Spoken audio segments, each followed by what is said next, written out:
அன்பு குழந்தைகளே, இதோ நாம் எருசலேம் செல்ல வேண்டிய காலம் வந்துவிட்டது. துன்பங்கள் தொடரப் போகின்றன. எதற்கும் அஞ்சாமல் துணிந்து செல்வோம். வாருங்கள். ஆண்டவரே, நீர் எங்களோடு இருக்கும்போது எங்களுக்கு என்ன பயம்? எங்கே அழைத்தாலும் வருவதற்கு நாங்கள் தயாராக இருக்கிறோம்.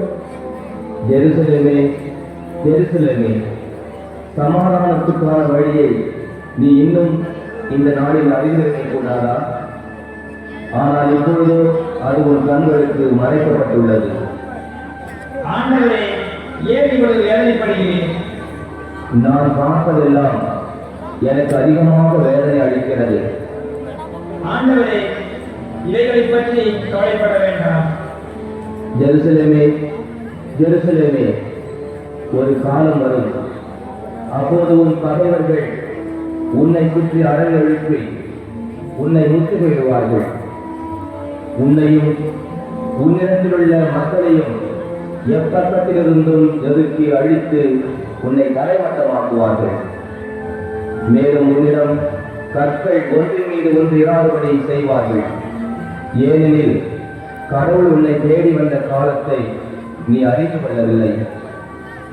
ஆண்டவரே, இந்த நகருக்கு ஏன் இந்த அழிவு? ஜெருசலேமே, ஜெருசலேமே, இறைவாக்கினரை கொள்ளும் நகரமே, உன்னிடம் அனுப்பப்பட்டோரை கல்லால் எறிகிறாய். கோழி தன் குஞ்சுகளை தன் இறக்கைக்குள் கூட்டி சேர்ப்பது போல நானும் உன் மக்களை அரவணைத்துக் கொள்ள எத்தனையோ முறை விரும்பினேன். உனக்கு விருப்பமில்லையே. அன்பு குழந்தைகளே, நேரமாகிறது, வாருங்கள் போவோம். ஆண்டவரே, இன்னும் நேரம் இருக்கிறது. இந்த துன்பங்கள் எவ்வளவு எருசலேமுக்கு போகலாமல் நாம் வேறொன்றுக்கு போகலாம் அல்லவா? கிராயப்பா, இது பாஸ்கா காலம் அல்லவா? இந்த பாஸ்கா காலத்தில் செய்ய வேண்டிய சடங்குகளை நாம் செய்ய வேண்டாமா? நாம் நம் கடமையை செய்து நாம் இறைவனை போற்ற வேண்டாமா?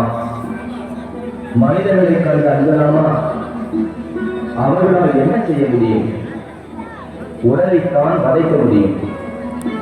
நமது எண்ணமெல்லாம் தூயதாக இருப்பதால் நமது கடமையை நிறைவேற்ற நாம் செல்வோம்.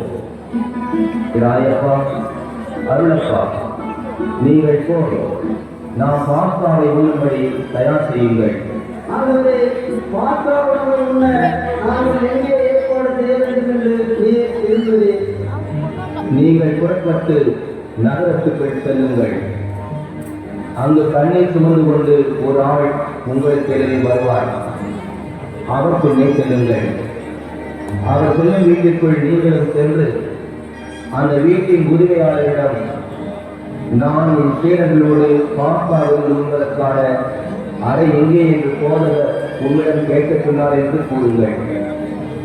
அவர் மேல் மாடியில் தேவையான வசதிகள் அமைந்த ஒரு பெரிய அறையை காட்டுவார். அங்கே ஏற்பாடு செய்யுங்கள்.